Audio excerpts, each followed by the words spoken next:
우리가 성령의 얘기를 참 많이 하고 예수 얘기도 많이 하잖아요.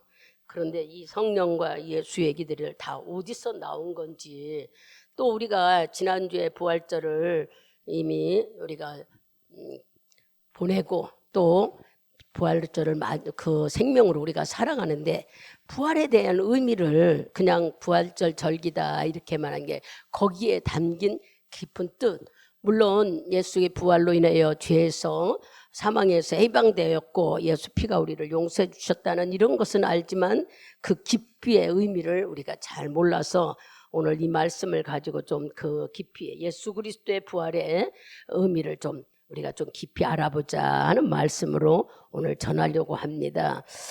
여러분들이 잘 아는 부활은 내세, 즉 내가 죽어서 있는 것만이 아니에요. 지금 현재 우리가 살아있는 데서 영적으로나 육신적으로나 꼭 필요하고 실제적인 일입니다. 이 부활은. 그런데 우리는 부활은 죽어서만 살아나는 줄 알아요. 아니에요. 지금 현재 여러분의 부활의 생명을 가지고 사는 거예요. 우리는 날마다 뭐 하죠? 우리는 새로운 피조물은 뭐냐? 거듭난 사람, 즉 성령의 영으로 예수가 계신 사람을 말하는 거예요. 그냥 새로운 피조물은 새로 태어난 게 아니라 우리 죽었다가 다시 태어난 일, 즉 누구로 태어났어요? 하나님의 자녀, 성령으로 다시 태어난 사람들. 옛날 여러분들은 다 이미 죽었어요. 여러분 장사 지냈다는 것은 3일 만에 장사 땅에 묻었다는 겁니다. 그리고 다시 살아났다는 것은 그냥 어떤 고장난 것을 살짝 고쳤다는 게 아니에요. 살짝 고치는 것은 리모델링 하는 거나 마찬가지지만 새로 태어난다는 것은 새로 창조되었다는 거예요. 확실히 여러분들이 아셔야 돼요. 맨날 옛 습관에 매여서 그 옛날 하던 대로 사는 게 아니야. 우리는 이미 나의 옛사람, 내 육신을 가졌던 옛사람들은 다 죽었어요. 그리고 우리는 이게 부활로 인하여 새 생명을 얻은 자입니다. 말씀을 들으면서 우리가 좀 깨달아 보자고요. 그렇게 우리는 예수로 인하여 새 생명 얻었다는 말씀을 요한복음 14장 봐보세요. 14장 잘 아는 말씀이지만 더듬고 지나가자고요. 14장 16절 큰 소리로 읽습니다. 내가 아버지께 구하겠으니 그가 또 다른 보혜사를 너희에게 주사 영원토록 너희와 함께 있게 하시리니. 아멘. 이 말씀은 성령의 보혜사, 즉 성령님을 보내주시겠다는 거예요. 어디에? 우리 안에. 그래서 우리와 함께 하겠다. 그러면 어떤 이런 뭐라 그럴까? 어떤 것이 내 몸에 들어와서 있는 게 아니에요. 내가 새로운 피조물이 되어서 죄 있는 속에 있는 것이 아니라 새로 만들어진 얘기를 지금 하고 있는데, 잘 우리가 이제 말씀을 들어보죠. 여러분, 구원이라는 게 뭘까? 구원이라는 건 우리는 얼른 생각하면 건진받았다 생각하죠. 그러면 어디서 건진받았어요? 죄와 사망에서. 뭘로? 내가 예수님 믿어요. 그런 믿음으로요? 믿음으로 우리는 주님을 안다 하지만 성령이 와야 됩니다. 구원이라는 건 한마디로 말하면은 부활한 생명이 내 안에 들어와 계셔서 그 생명으로, 그 영혼으로 우리와 함께 사는 거예요. 그러니까 얼른 생각하면 성령으로 와 계신 분이 내 안에 와신 것은 부활의 생명에 대신 예수님이 우리에게 오죠.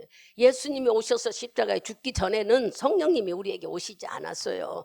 그러니까 여러분들이 말씀을 깨달으면서 구원이란 바로 부활 생명이 성령의 모습으로 내 안에 들어와 내 영과 함께 거하는 것을 바로 구원이라고 해요. 이것을 다른 말로 말하면 거듭남이라고 합니다. 거듭남. 여러분들이 뭘로 거듭났어요? 바로 예수님의 말씀 믿고 순종하니까 성령이 내 안에 오신 거. 성령이 오시지 않으면 우리는 바뀌어질 수도 없고, 성령이 오시지 않으면 말씀을 들을 수도 없어요. 자꾸 자기 생각, 자기 것밖에 가득 게 없어요. 그래서 성령이 내 안에 오셨다는 이거, 예수님이 부활하신 이 일은 대단한 역사인 것이에요.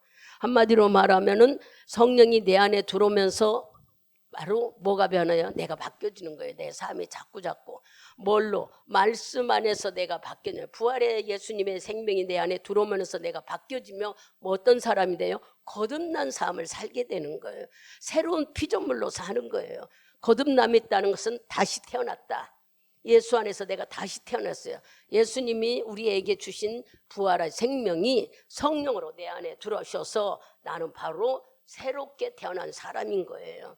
근데 말로만 새롭다는 게 아니라 성령이 내 안에 계신 것을 인정해야 돼요, 여러분들이. 그래야 변화가 일어나. 이거 인정한다는 것은 뭘로 볼 수 있어요? 이 안에 들어오시면 이분은 자꾸 나를 성장시켜요. 뭘로? 믿음을 조금씩 깨닫게 하고 알게 하면서 내가 어떤 노력을 하는 게 아니라 들으면서 우리 입으로 기도하고 시인하면서 찬양하면서 믿음이 자꾸 자라요. 1년 지나고 2년 지나고 3년 지나고 어린아이들이 자라듯이 우리가 자라는 거예요. 그게 무슨 생활을 하는 거예요? 거듭난 삶을 사는 거예요. 새 사람의 삶을 살고 있는 거라고요. 이 삶이 우리 속에 늘 있는 것이 여러분 실제적이에요.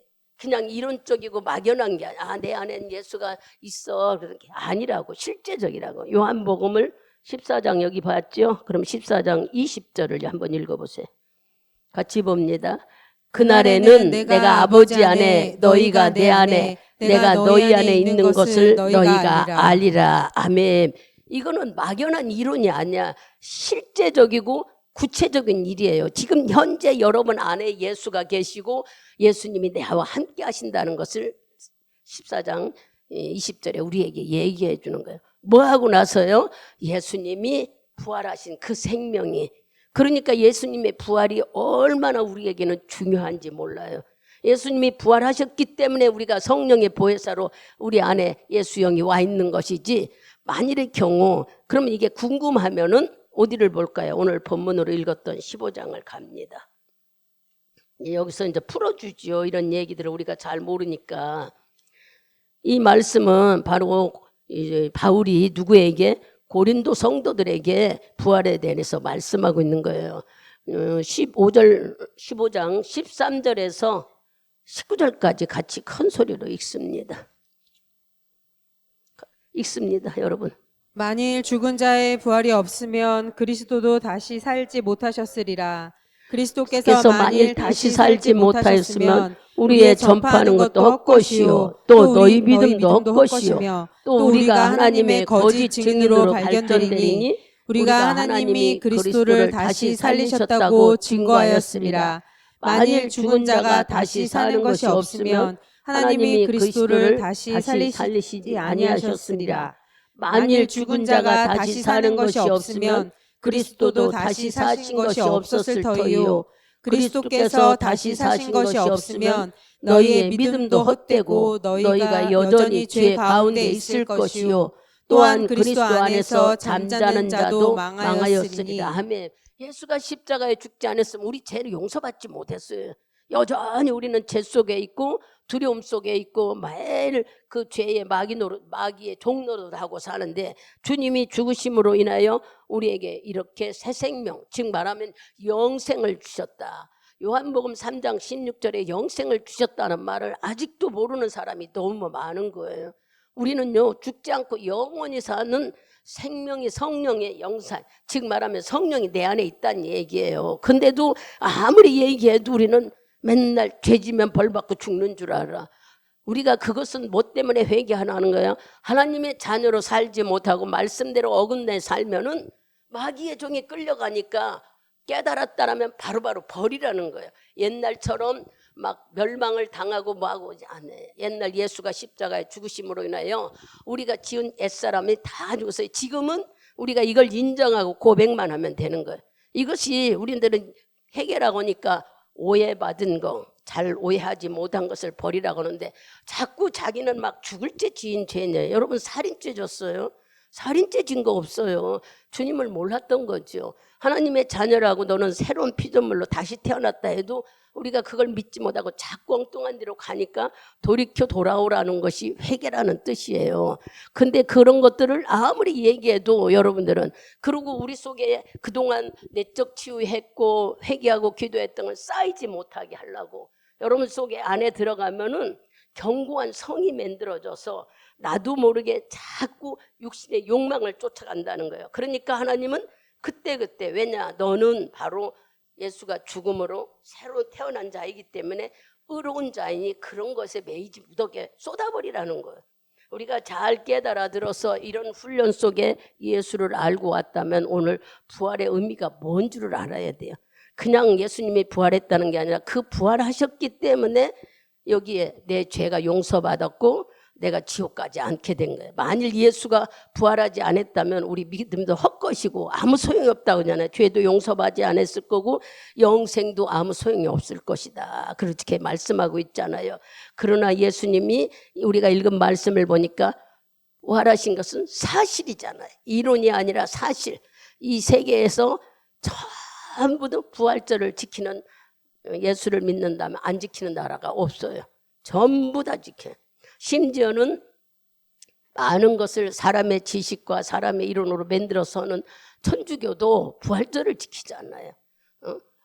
예수가 오셔서 다시 산 날은 이게 죽었다가 다시 부활했다는 것은 전 세계의 큰 사건인 거예요. 그럼 우리는 가볍게 넘어가면 안 돼. 아, 그날만 중요해 여기. 아니요. 그 영혼이, 그 생명이 내 안에 있다는 것을, 예수가 이 부활을 거쳤기 때문에 성령의 생명이 내 안에 와 있는 거예요. 그것을 거듭남이라고 하고, 이것을 다른 말로 말하면 우리가 새 사람이 되었다는 거예요. 여러분들이 이 말씀을 잘 깨달아 알아서, 아, 예수가 부활한 것은 역사적 사실이라는 거, 그냥 이론적으로 알고 믿어도 되고 안 믿어도 되고 이게 아니에요. 그래서 부활은 대단한 축복인 거예요, 우리한테. 그리고 이 날을 우리는 감사하고 내 생명 다 드릴 수 있도록 있는 것 전 재산을 드려도 감사하게 살 수밖에 없는 것이, 내가 다시 태어났기 때문에. 내가 옛날에는 세상 죄 속에 살았지만 이제는 하나님의 자녀로 거듭난 삶을 살 수 있는 성령이 내 안에 와 계시다는 것은 놀라운 사실이에요. 이것은 여러분들이 배워서 되는 게 아니고 많이 믿는다고 되는 게 아니에요. 하나님을 인정하면 주님이 거저주는 상황이에요. 이것은 점점 내가 변화되겠지, 이건 성화되는 과정이지 거듭나는 과정은 아니에요. 거듭나는 것은 순간에 일어나는 일이야. 어떻게 순간에요? 내가 예수를 믿고 부활의 생명을 받아들일 때 순간에 내가 일어나는 일들이 거듭남이지, 거듭남은 오늘 안 되면 내일 하지 뭐 이게 아닌 거예요. 이 자칫 잘못하면 우리는 매일 거듭나는 삶, 이미 한 번 거듭나는데 또 거듭나는 게 말이 안 되는 거예요. 매일 우리는 죽었다 살았다 할 수 없는, 그게 아니에요. 잘 우리가 믿음 생활을 어떻게 해왔는가를 잘 깨달아, 수없이 말씀으로 말했지만 왜 우리들이 몰랐느냐, 깨달음이 부족했기 때문에. 내가 성령이 확실히 와 있다는 걸 여러분들이 인정해야 주님이 지혜와 지식과 조명해 주는데 맨날 흔들흔들 하잖아요. 나는요, 여러분은요, 이제는 죽지 않고 살아요. 아, 목사님 우리 죽는데 그건 영과 육이 분리하는 것뿐이에요. 내 안에 성령이 계시면 우리는 이미, 여러분들은 주님이 다 해놓은 새 사람이 된 거예요. 그러니 주님이 해놓은 걸 우리가 감사하며 지켜가야 돼. 근데 왜 우리가 삶 속에서 어려움을 당하고 힘든 일을 말씀에서 어긋나니까. 이미 새 사람이 되었는데도, 옛것은 다 장사 지냈는데도 이 못된 습관을 자꾸 옛것을 끄집어 가지고 근심하려고 그러고 염려하려고 그러고 또 옛것을 가지고 습관적으로 못되게 살려고, 그러니까 우리가 헤매고 있는 거예요. 내가 새로운 거듭남의 삶으로 성령이 내 안에 계신, 나는 하나님의 피조물로 새롭게 나타나는 것은 말씀 안에 살아야 되고, 증거는 성령이 내 안에 와 있다는 증거예요. 거룩하게 만들고 의롭게 만들고 사망에서 해방되게 하고 죄에서 해방되게, 모든 것에서 해방받은 여러분입니다. 근데 왜 예수를 제대로 못 믿어가지고 맨날 우리는 이럴까? 부활의 역사를 인정하거나 부활의 역사에 대해서 깊이를 몰라서 그래. 매일 우리는 그날이 그날, 아유 교회 예배 드렸으면 됐어, 이런 식으로 언제까지 성장하지 못하고 영적 장애자처럼 있게 되면은 자라지를 못해. 성령이 내 안에 들어오셔서 말씀을 듣게 하시고 점차 나를 성장시켜가요. 자꾸 나를 모르는 사람으로 살게 해요. 본인도 모르게 새로운 피조물로 살게 하는 거예요. 새로운 피조물은 말이 아니라 하나님이 나와 함께하는 삶, 성령이 나와 함께하는 삶. 아시겠어요? 그러니까 성령이 내 안에 계시다는 이것을 알고 성령의 도움을 받는 삶이 우리가 해야 될 삶인 거예요. 그럼 여러분들이 날마다 성령 충만하면 얼마나 좋겠어요? 그러나 날마다 성령 충만하는 삶을 유지하기 위해서는 내가 하나님이 기뻐하시는 찬양과 예배와 말씀과 주 안에 살려고 하는데 육신이 자꾸 끌고 가요. 그런데 여러분, 육신보다도요 성령이 더 강합니다. 그래서 성령의 힘으로 우리는 이겨나가 살아갈 수 있는 거예요. 실질적으로 역사라는 것은 여기 읽어보면은 어디죠? 15장 우리가 펴있죠. 20절 읽어보세요. 그러나 이제 그리스도께서 죽은 자 가운데서 다시 살아 잠자는 자들의 첫 열매가 되셨도다. 예수님이 첫 번에 살아나신 자, 우리는 이제 두 번째 열매들이 되죠. 우리들도 죽었다 다시 살아나신 거예요. 이것은 내가 육신이 죽었다 다시 살아난다는 뜻이 아니라 내가 옛사람, 예수를 모르고 근심, 염려, 걱정, 이 모든 삶 속에서 살았던 이것을 다 장사지내고 예수로 인하여 새 사람이 되었다는 뜻이에요. 예수님은 죽어서 3일 동안 우리를 위해 감옥에서, 죽음의 감옥에서 얼마나 고통을 겪고, 우리는 그동안 예수를 몰랐기 때문에 수없이 나를 붙잡고 다니는 어둠의 사탄 때문에 물질 어려움, 죽음의 어려움, 두렵고 했던 것들이 마음에 치요. 그 인생의 어려움 속에 맨날 힘들어하는 이 모든 것들이 다 장사 지냈다는 거예요. 그러면 물과 성령으로라 하면 여러분, 물은 상징적이야. 물속에 들어갔다 나왔다 해서 우리가 새 사람이 되지는 않아. 그러나 상징적으로 일러주는 거예요. 물은 뭐를 표현해요? 말씀을 표현해요. 그래서 에베소서 5장이나 요한복음에 보면 말씀으로 너를 깨끗해 하였느니라 하는 말씀이 나오는, 그게 물로 우리가 상징적인 거지, 물은 예수를 말하고 말씀을 말하는 거예요. 말씀으로 우리가 깨끗해졌다는 거예요. 또 성령으로, 물과 성령으로 거듭내. 물 아니면 혹은 이게 아니라 물과 성령, 잘 알아내. 물 아니면 성령, 이게 아닙니다. 물과 성령으로, 물은 말씀을 상징해요. 말씀과 하나님이 주신 영으로 우리는 거듭났다는 얘기야. 이것을 여러분들이 확실히 아는 삶을 유지해 가야만 1년에 한 번씩 드린 이 부활절에 대해서 고마움과 감사가 넘치는 거예요.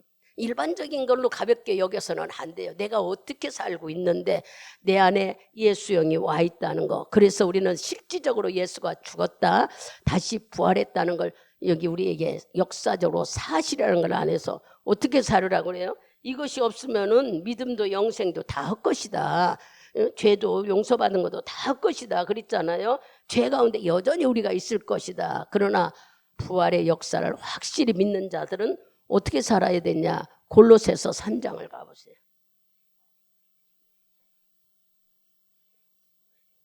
골로새서 3장 1절 크게 읽습니다. 그러므로 너희가 그리스도와 함께 다시 살리심을 받았으면 위의 것을 찾으라. 거기는 그리스도께서 하나님의 우편에 앉아 계시니라. 아멘. 우리가 이렇게 부활이 사실이기 때문에 믿음을 아주 죽기까지 지키려고 하는 거예요. 피곤해도 교회에 오고 우리가 어떤 상황이 있어도 예수를 부인하지 않으려고 하는 이유는 바로 뭐 때문에? 골로새서 3장 1절 말씀 때문에. 우리 예수님이 이미 세상의 모든 것들을 다 청산한 것, 주님의 우편에요. 우리도 바로 이렇게 된다는 얘기를 지금 하고 있는 거예요. 그러니 여러분들이 세상 속에서 돈을 벌고 지위를 얻고 명예를 갖고 해서 대단하니, 우리는 보는 것에 막 지혜도 있어야, 지위도 있어야 되고 명예도 있어야 되고 돈도 있어야, 이건 보이는 거예요. 보이는 것이 있어야만 우리는 대단하게 확실하게 여겨. 이게 보이니까. 돈도 있지, 내가 명예도 있지, 지위도 있지, 권력도 있으니까 이건 확실해 보이는데 이건 썩고 죽고 없어지는 거. 그러나 하나님 것은 여러분들이 새 사람이 되어서 주 안에서 누리고 있다는 것은 없어지는 게 아니라 이 세상에서는 많은 사람들에게 아주 못난이 같이 바보같이 여길는지 몰라요. 돈도 없고 가난하고 못 배우고 힘들고, 그러나 세상에는 보잘것없을는지 몰라. 하늘나라에는 대단한 상급이에요. 왜냐? 예수를 믿는 믿음이 있기 때문에. 여러분들이 그래서 이 세상에 여기 100년도 아는 7, 80년 살면서 울고불고 짜고 속상해하고 괴로워할 이유가 없다는 얘기예요. 왜냐? 우리는 영원히 살 수 있는 하나님이 준비된 삶을 우리가 살고 있기 때문인 거예요. 죽어서만이 아니라 내 안에 지금 여기 성령이 와 계시는 분은 죄도 막아주고 실패도 막아주고 절망도 막아주고 두려움도 막아주는 분이 바로 내 안에 계신 거예요. 근데 우리는 왜 아무리 얘기를 해도 성령이 이렇게 중요하다고 얘기해도 가볍게 여기는지. 그게 여러분들에게 생각으로 죄를 많이 짓는 우리 속에 성령이 와 계시다고 하면 아이고 내가 이렇게 더러운데 어떻게 여기 하나님 영이 와. 아니요. 주님이 너에게 뭐를 줬어요? 부활의 생명을 주시고 내 안에 들어와서 자꾸 우리를 의롭게 만들고 의롭게 삶을 살게 이분이 이끌어 가잖아요. 세상 거 좋아하던 우리들이 하나님 앞에 올 수 있도록 만들어 준 것이 여러분의 힘인 것 같아도 바로 따지고 보면 성령의 힘이라는 말씀입니다. 내가 새 사람으로 살아갈 수 있도록 성령은 자꾸 나를 도와주고 있어요. 부활은 이렇게 깊은 뜻이 담겨 있어. 근데 많은 사람들이 물질과 명예와 지위를 차지하려고 애를 쓰지만 그건 썩고 없어진다는 걸 누가 증명하죠? 여러분이 잘 아는 솔로몬과 전도서의 그 말년의 한 소리는 세상은 다 헛되고 부질없다고 얘기하는, 하나님을 경외하는 것이 사람의 본분이다 하고 고백한 말씀들이 잘 아니까 찾아보질 않아요. 궁금하면 전도서에 가서 읽어보면은 솔로몬이 자기 말년에 써놓은 이야기들이 다 있죠. 세상은 다 헛되더라.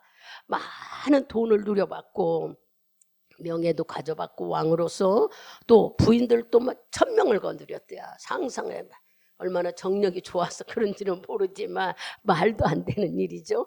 그렇게 했는데 그 사람이 결국에 하는 소리는 뭐예요? 세상의 모든 것이 헛되도다는 거예요. 그러니 여러분들이 이런 말씀을 들으면서 인생을 목표를 우리가 정말 어디다 세상의 욕망에 둘 것이냐, 하나님이 나에게 주신 새 생명을 주신 이 합당한 열매, 성령이 내 안에 와 계신 이 내가 새롭게 변화된 삶으로 우리가 살아갈 것이냐. 하나님이 요구하시는 것은 영원한 나라예요. 가볍게 그냥 1, 2년 살다 마는 게 아니에요. 내가 성령이 충만할 때만 하나님 믿고 성령이 충만하지 않을 때는 내 안에 성령이 있다. 아니요. 한 번 장사되냈다 다시 살아난 사람은 영원히 산 사람이지 또 죽고 또 살고 이러지 않는다는 얘기예요. 근데 우리가 왜 이렇게 신앙을 잘 말씀을 깨닫는 수준이 자꾸 우리가 알아야 되는데 여전히 우리가 깨닫는 것이 더디기 때문에 그런 거예요. 주님께 관심을 갖고 성령의 도움을 받으면서 사는 우리들이 돼야 말씀의 지혜와, 성령이 충만하면 지혜를 주신다 그랬어. 성령이 충만하면 지식을 주신다 그랬어. 성령이 충만하면 계시형, 앞으로 될 일을 알게 하신다 그랬어. 제가 어떻게 여기 상담 오는 사람들의 그 상담하는 얘기들을 할 수 있을까요? 저는 잘 모르지요. 그럼 맨날 그 뭐라고 해요? 성령님, 주님이 직접 상담하십시오. 주님이 저 마음을 알게 해주세요. 사람들은 내가 이거를 했으면 좋겠습니까? 하고 상담할 때 내가 어떻게 그 사람의 삶을 잘 모르는데 하면 안 되겠네요. 이거 하면 좋겠네요. 어떻게 얘기할 수 있겠어요? 그것은 바로 성령이 충만하면 지혜와 계시와 계시형을 허락하기 때문에 앞으로 될 일들을 우리가 알게 된다는 얘기예요. 이렇게 성령의 충만함으로 여러분들이 새로운 피조물이라는 걸 증거하고 있는데도 불구하고 우리는 왜 성령의 인도하심을 받을 생각보다는 아직도 성령이 있다고 인정하지도 못할 때가 너무 많느냐 말이에요. 로마서 8장 2절을 가봅니다. 로마서 8장 2절. 부활절에 이 말씀을 주셨듯이 오늘도 이 말씀을 우리가 8장 2절을 같이 읽습니다. 이는 그리스도 예수 안에 있는 생명의 성령의 법이 죄와 사망의 법에서 너를 해방하였느니라 하며, 성령의 법이 해결했다고 그랬죠. 죄와 사망에서 너를. 우리는 내가 어떤 행위를 해서 한 게 아니라 바로 부활신앙, 예수 그리스도가 부활하심으로 우리가 믿을 때에 바로 내 안에 성령이 오셔서 우리를 완전히 모든 것을 해방시켜 주셨다는 거예요. 이 생명의 성령이 내 안에 있다는 것은 죄와 사망에서만 해결하는 것이 아니라 모든 것에서 자유함, 세상에 안 되는 실패에서도 자유함, 또 두려움에서도 자유함. 우리는 안 된다는 것이 없습니다. 왜냐? 하나님의 자녀 속에는 생명의 법은 모든 것들이 다 살아 움직이는 잘 되는 일만 해. 그럼 뭐를 하려면 왜 이렇게 쭈빗쭈빗하고 이렇게 못할까? 돈이 없어, 환경이 없어, 그거는요, 여러분들이 정말 하나님과 상의해야 될 문제인 거예요. 아무것도 없는데 어떻게 하나님께 기도하라고 하는 얘기가, 주님이 그랬죠. 무엇이든지 내 이름으로 기도하라. 지난번에 읽었듯이 15장 24절인가 요한복음, 지금까지는 내 이름으로 기도하지 못했으니 내 이름으로 기도하라. 이것은 깨달은 뒤에, 아직도 몰라서 우리가 어떻게 할 줄 모르지만 부활신앙이 내 안에 와 계시고 하나님이 내 편이라는 걸 확실히 안다면 그때부터는 무엇이든지 구하라고 그랬어요.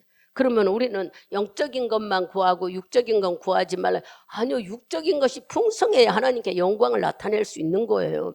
물질을 벌어서 좋은 일에 쓰면은 하나님께 기쁨이 되잖아요.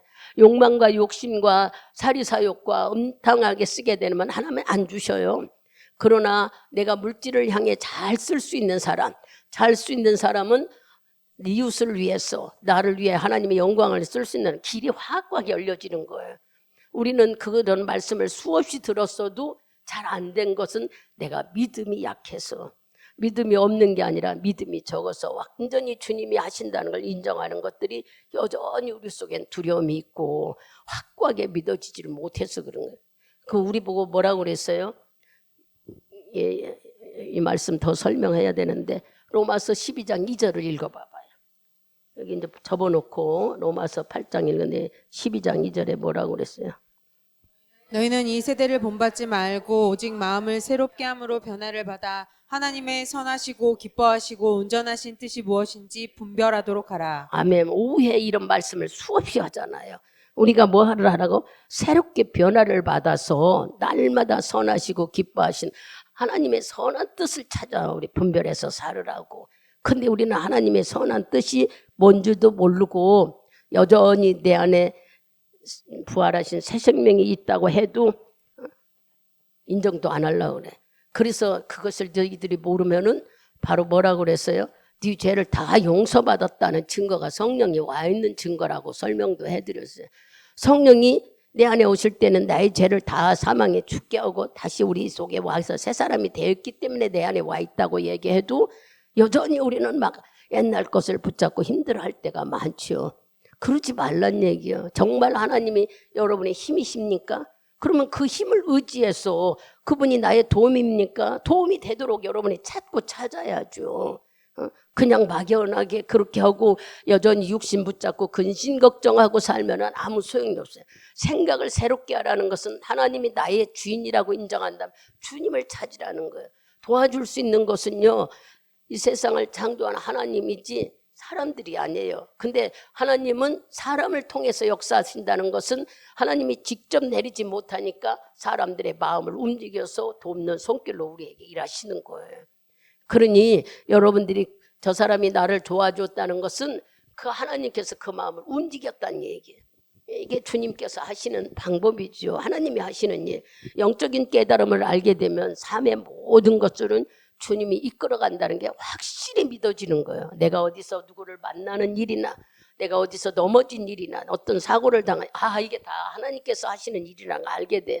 내가 삐뚤어갈 때는 말씀에 어긋나는 때 사탄이 나를 틈타서 괴롭히는 거죠. 하나님이 직접 우리를 괴롭히는 게 아니라 우리가 말씀에 어긋날 때 마귀가 틈을 타서 살랑살랑 꼬시면 우리 홀딱 넘어가. 그리고 실수해버려. 실수라고 우리는 생각하죠. 내가 이탈된 걸 생각을 못하는 거야. 하나님의 말씀 안에서 이탈되면은 이렇게 마귀는 아주 그 틈새를 노리려고 내 옆에서 매일 쫓아다닌다고 얘기했잖아요. 어떤 틈을 사더라도 들어가서 우리를 유혹해버리려고.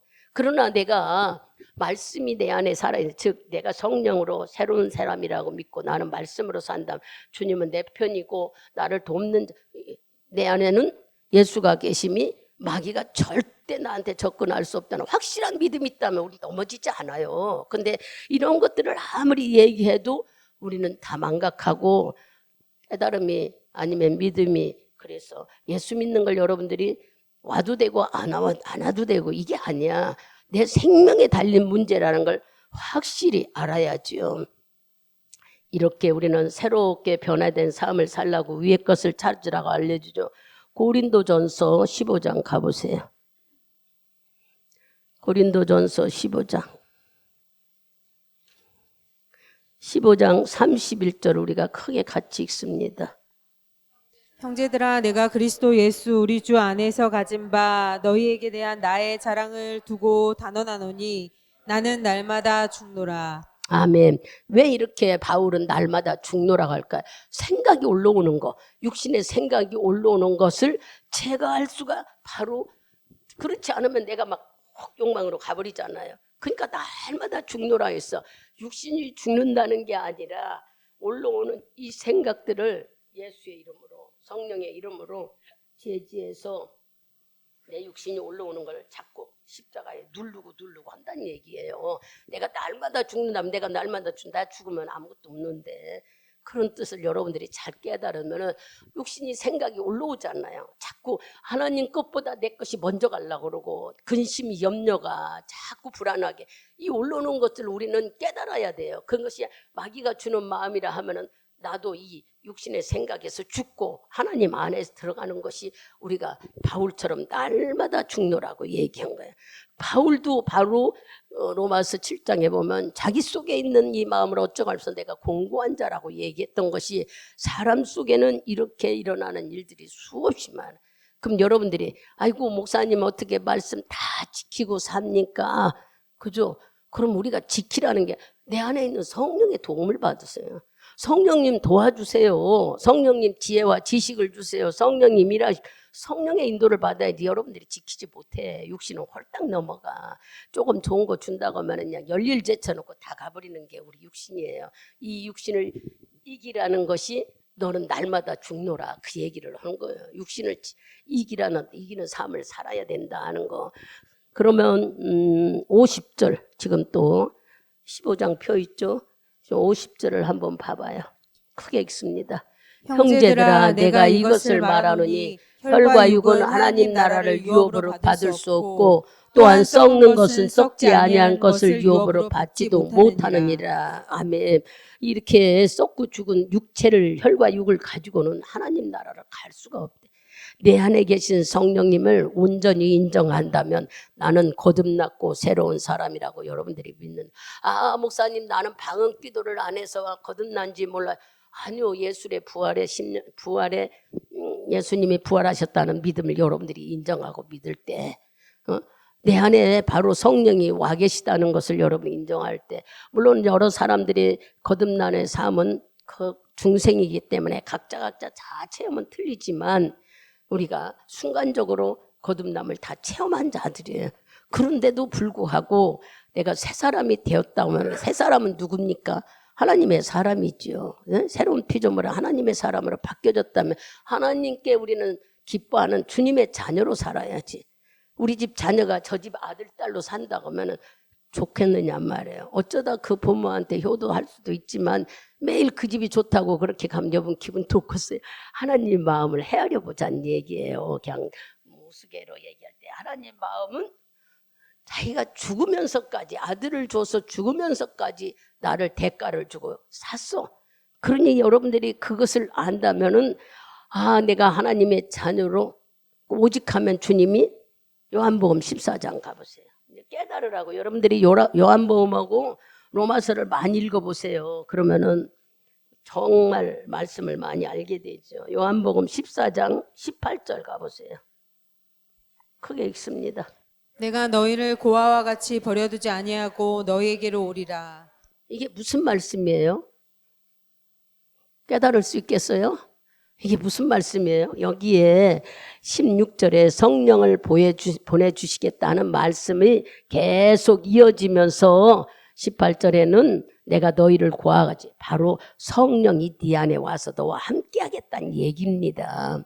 우리는 뭐 하나님이 어떻게 우리에게 하는 내 기도를 들어주나 그런 게 아니라 성령이 내 안에 오셔서 나와 함께 하겠다는 얘기가 바로 16절부터 계속 우리에게 성령에 대해서 말씀하고 있는 거예요. 우리에게 오시겠다고. 그러면 이제부터는 우리는 누구를 위해서 하는 거예요? 부활 생명을 가진 자, 예수의 생명을 가진 자는요. 예수 믿다가 죽는 일도 경험해도 오히려 하늘에 상급이 되는 거예요. 예수 믿다 죽는 일은 뭐예요?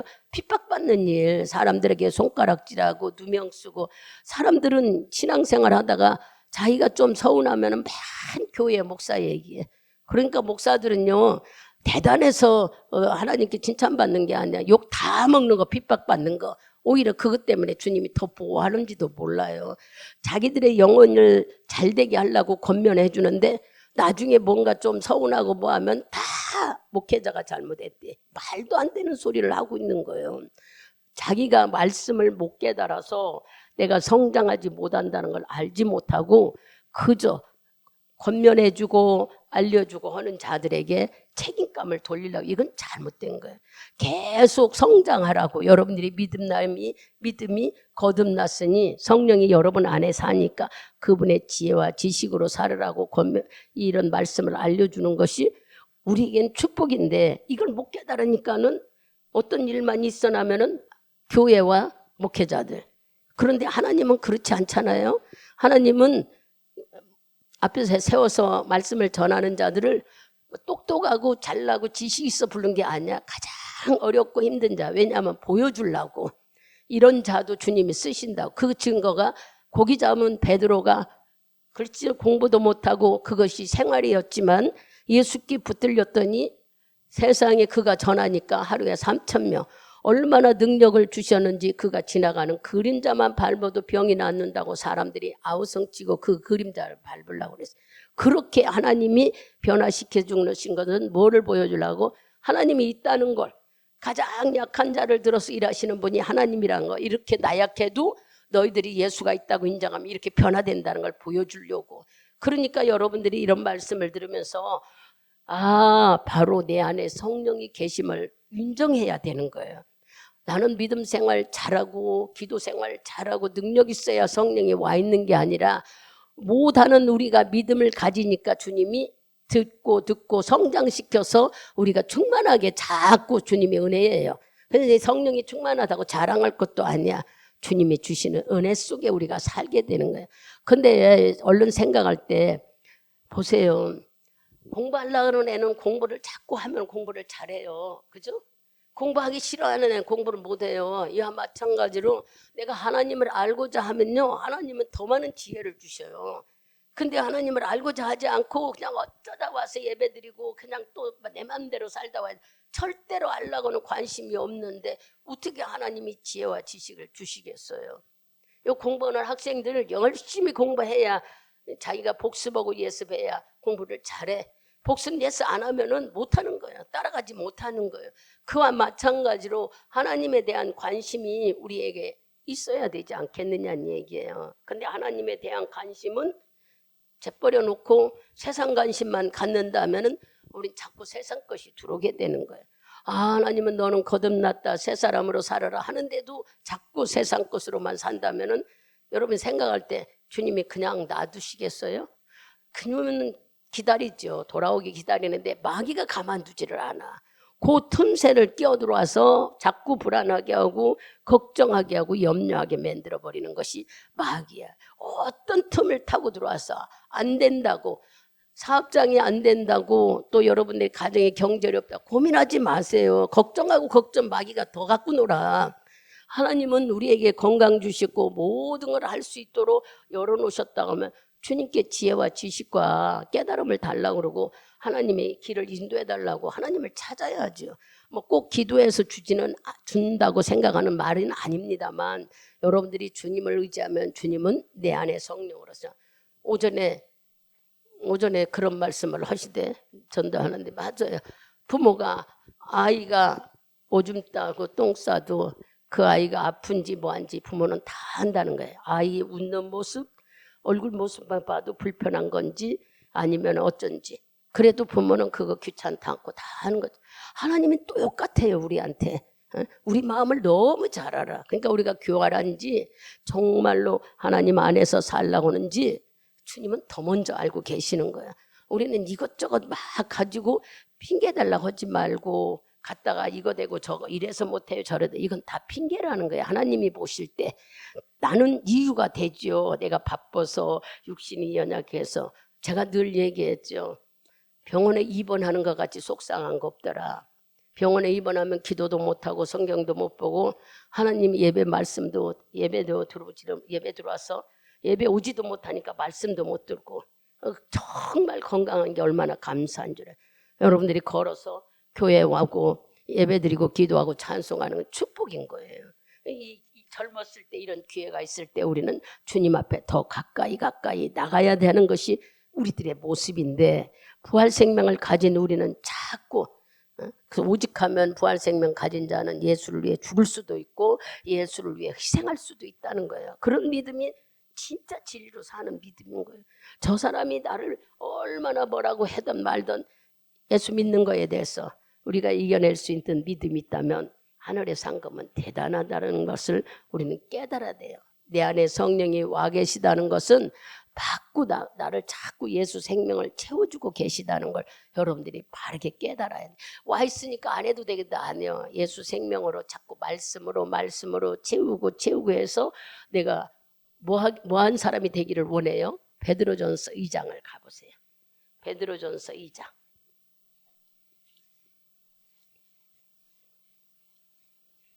히브리서 뒤쪽에 있습니다. 야고보서 뒤에 베드로전서 2장 9절을 한번 다 찾으셔서 큰 소리로 읽습니다. 오직 너희는 택하신 족속이요 왕 같은 제사장들이요 거룩한 나라요 그의 소유된 백성이니 이는 너희를 어두운 데서 불러내어 그의 기이한 빛에 들어가게 하신 자의 아름다운 덕을 선전하게 하려 하심이니라. 아멘. 다른 말은 다 그만둬도 하나님이 우리 보고 제사장이고 왕이래. 여러분 왕이고 제사장은 무엇을 표현한 거예요? 왕은 권력, 권세. 왕은 말 한마디에 막 백성들이 굽실굽실 하잖아요. 그런 권세가 여러분들에게 있다는 거야. 뭐 때문에? 예수 믿는 자. 예수의 영, 생명이 하나님의 아들인 이 영이 하나님의 영이 내 안에 있으니 우리는 권세 있는 자라는 거예요. 왕 같은 권세. 말 한마디에 사람들이 뭐네. 그러니까 저는 그런 얘기를 여러분한테 뭐라 하겠어요? 좌석이 있는 것처럼 사람들의 마음이 끌려오더라. 저는 경험을 했기 때문에 여러분한테 그런 얘기 했잖아요. 자석이 붙이면 못이 끌려오듯이 자석에 말씀이 나가면 그 말씀이 깨닫는 자들이 끌려오게 돼 있는 거예요. 바로 왕 같은 권세를 우리에게 주셨다는 얘기예요. 그리고 제사장 거룩하고 정결하다는 얘기입니다. 여러분들은 하나님 백성으로 의롭다 했으니 거룩하고 정결하게 살아야 되는 거예요. 죄를 자꾸 죄에 벗어나지 못하고 거기에 매인다는 것은 자기가 거듭났다는 걸 아직 모르고 믿지도 못하고 있기 때문인 거예요. 깨닫지 못해서 그러는 거지. 깨달은 자는 내가 이제는 나는 장사되었고 나는 내 육신 옛날에 내가 죄를 짓고 근심 걱정 가난했던 마음 다 장사 지냈다. 땅속에 묻어버렸대. 그리고 나는 지금 하나님의 자녀로 새로 태어났어. 하나님 자녀는 왕이야. 하나님 자녀는 공주야. 누리고 사는 삶. 그럼 우리는 왕과 공주를 가만히 있어도 누리냐? 아니요. 내 안에 계신 성령님의 도움을 받아 자꾸 말씀을 들을 적마다 지혜와 지식으로 깨달아가고 그분을 기뻐하고 인정하는 삶이 우리가 유지하는 삶인 거예요. 왕과 제사라는 권력을 권세를 우리에게 주셨는데도 못 깨달아서 감사하지 못하고 쩔쩔매고 산다면 여러분 예수 이름으로 귀신 떠나가라 할 때 내 권세로 인해 귀신이 떠나간다고 여러분한테 알려줘도 목사님이나 기도하지 나는 그런 능력 못 받아서 못해. 그럼 귀신 덜 달라붙어요. 그러니 여러분들이 담대함을 가지고 말씀의 권세를 가지고 이래. 나는 누구다고요? 하나님의 자녀. 언젠가 흉을 보려고 한 게 아니에요. 목사님들 중에서도 예수 이름으로 떠나가라 소리를 못하는 분들이 많아요. 왜 그럴까? 내 안에 성령이 계셔서 그분이 예수님이고 그분이 하나님이고 그분의 권세로 일하신다는 걸 믿지 못하고 지가 어떤 능력을 받아야만 하는 줄 알고 나는 그런 능력 없으니까 못한다 생각하니까. 여러분 예수가 내 안에 있는 사람은요 권세가 있어요. 잘 들어보세요. 자녀의 권세를 주셨고 지금 읽어보니까 뭐 제사장 권세 또 왕의 권세 이 권세를 가지고 질병도 쫓아내고 근심도 쫓아내고 나쁜 생각이 오는 것도 쫓아내고요. 다 권세를 가지고 막을 수 있다는 거예요. 이 놀라운 권세를 가졌음에도 불구하고 쓰지 못한다는 것은 뭐예요? 바보예요. 바보. 몰라서 그래. 언제까지 모를 거예요? 주의 나라 갈 때까지 마귀에 정정정 끌려다닌 삶 이제는 벗어버려야죠. 이제는 벗어버리고 나는 새롭게 됐다는 얘기를 여러분들에게 수없이 했으니 말로만 새로운 피조물로 살아 감사하다고 새로운 피조물로 살아 감사하는 건 사실이지만 나타내야죠. 담대해야죠. 권세가 있어야죠. 의롭고 정결하게 살아야죠. 제사장과 왕같이 살아야죠. 그렇게 우리는 위의 것을 찾는 자가 되라고 골로새서 3장 1절 또 로마서 12장 2절. 조 목사님이 수없이 가르쳐준 말씀이지 않나요? 골로새서 1장이나 예수님 옆에 우리는 앉아 된다고 또 새로운 피조물로 사는 삶은 로마서 12장 2절처럼 새로운 것을 찾고 위의 것을 찾고 생각이 변화되고 그렇게 사는 삶이 우리가 새로운 하나님의 자녀로 사는 삶인 거예요. 그냥 이 세상에 살면서 어쩌다 와서 예배드리고 똑같이 근심 걱정 아이고 또 세상에 가면 걱정 교회 오면은 다 하나님께 이거 반복되는 게 신앙생활이 아닌 거예요. 버릴 것은 싹 예수 십자가에 딱 버려버리고 새로운 피조물이라는 왕 같은 제사장 같은 삶이 되는 것이 우리가 감사하는 삶입니다. 또 우리에게는 하나님은 본질이 사랑이셔요. 그죠? 여러분들이 이렇게 저렇게 말하면도 하나님은 사랑이다. 무엇 때문에 사랑이라고 할까요? 자기 목숨을 주면서 우리를 죄에서 끄집어냈기 때문에 마귀에게 값을 줬어. 야, 내 목숨 줄 테니 저 온정호 집사 생명 줘라. 이육선 집사 생명 달라 하고 자기 목숨 주고 우리를 죄값을 주고 사왔어요. 그냥 우리가 믿게 된 게 아니야. 예수님의 목숨값이 내 안에 있다는 걸 여러분들이 아셔야지. 그로 인해 우리는 새 생명이 됐고 새 피조물이 됐다는 것을 여러분들이 깨달아야 돼요. 그게 주님이 주신 사랑은 뭐예요? 아낌없이 주는 아가페 사랑이에요. 그냥 조건도 없고 또 어떤 이유도 없고 그냥 아낌없이 뭐든지 주고 싶은 아가페 사랑. 그러면 우리도 사랑의 본질이 있어요. 모든 게 우리는 사랑이에요. 예수님의 관심이 우리에게 있듯이 우리도 관심 있는 게 사랑이에요. 사랑은 관심 있다고 그랬죠. 관심과 수고와 희생이 뒤따른다. 금요일 날 말씀하신 것처럼 여러분들이 이 사랑은 한마디로 말하면 우리들의 사랑은 뭘까? 관심이란데 돈에 관심 있는 사람은요 자꾸 돈 벌러 세상으로 나가요. 헛된 것만 살아요. 돈에 관심 있는 사람. 그리고 내가 어떤 거에 관심 있느냐가 여러분이 사랑하는 증거예요. 어떤 사람에게 관심은 그 사람 좋아하고 사랑하는 거예요. 또 여러분들이 좋아하는 거, 뭐 좋아하는 거 있어요? 운동. 나름대로 여러분들이 운동하는 거, 그거 내가 좋아하고 사랑하기 때문에 사랑은 관심 있는 거예요. 그럼 우리 인간들도 관심 있는 사랑의 본질이 있다는 얘기예요. 그러니 여러분들이 좋아하는 게 뭐냐 이거야. 세상을 좋아하고 돈을 좋아하면은 자꾸 썩고 없어지는 것만 쫓아가요. 그러나 하나님의 말씀의 진리를 깨닫고 왕 같은 삶으로 살라고 여러분들이 자꾸 주 안에 들어오게 되면은 나도 모르는 하나님 안에서 하는 삶이 돼버리는 거예요. 내가 무엇에 관심이 있느냐가 여러분 사랑하는 증거입니다. 뭐 대단히 사랑하는 건 이성적인 사랑만 얘기하는 게 그 사람에게도 관심이 있어야 이성적인 사랑도 하는 거예요. 관심이 없으면은 아무것도 안 되듯이 관심이 바로 사랑인 거예요. 하나님은 우리도 이렇게 본질적으로 사랑을 주셨기 때문에 공부에 관심 있는 공부를 사랑하니까 공부 열심히 해서 그 공부 열심히 한 사람은 꼭 나중에 보면은 그런 계통으로 나가지 않아요. 이와 같이 우리가 누구를 사랑하느냐, 어떤 것을 사랑하느냐를 잘 찾아보면은 정말 쾌락을 좋아하고 세상 것 좋아하는 천박해져요. 세상 거 좋아해지면은 결국 나중에 쥐는 게 없어. 다 썩고 없어지는 거라서. 그러나 끝까지 여러분들이 무덤에서 부활하신 예수를 생각하면은 그 부활 신앙을 갖게 되면 말씀에 관심을 갖게 되죠. 자꾸 하나님에 대한 관심을 갖게 돼요. 하나님께 대한 관심을 갖게 되고 그로 인해서 나는 지금 세상에서는 막 남들이 볼 때는 아이고 예수 믿고 교회 가고 할 짓 없이 다니는 것 같이 보여. 그죠? 세상에서는 이름도 없고 손가락질 받는 것 같으나 하늘나라에는 우리가 상급이 되고 있다는 걸 여러분들이 기억해야 돼요. 믿음으로만 갈 수 있는 그곳에 우리들의 행위들이 우리들의 삶이 뭐 착한 일을 행위가는 게 아니라 우리의 삶의 모든 것들이 다 기록된다는 거예요. 그냥 우리는 새로운 피조물 됐으니까 이거 싹 지우고 다 가는 길 같아도 내가 새로운 피조물로 어떻게 주님을 섬기고 사는 거에 대해서 물론 우리는 심판을 벗어났다고 하지만 그래도 하나님께서는 우리가 어떻게 살기를 원해요? 하나님을 사랑하고 진리 안에서 사는 사람들을 하나님은 더 관심 있고 우리가 그로 인하여 틀려지는 거예요.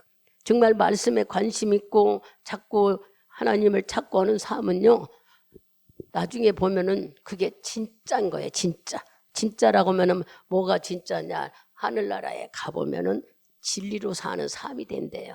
그러니 여러분, 주님이 주신 아카페 사랑, 조건 없이 아무것도 없이 우리를 사랑하신 것처럼 우리도 아카페 사랑을 받아서 사는 삶이 된다면 여러분, 거룩한 부활에 참여하게 되겠죠. 주님 앞에 신부로 우리가 나갈 수 있잖아요.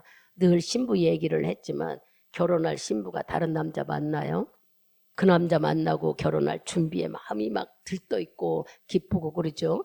그와 같이 우리가 예수 만나는 거에 기쁨고 기대를 갖기를 주님은 원하신다는 얘기예요.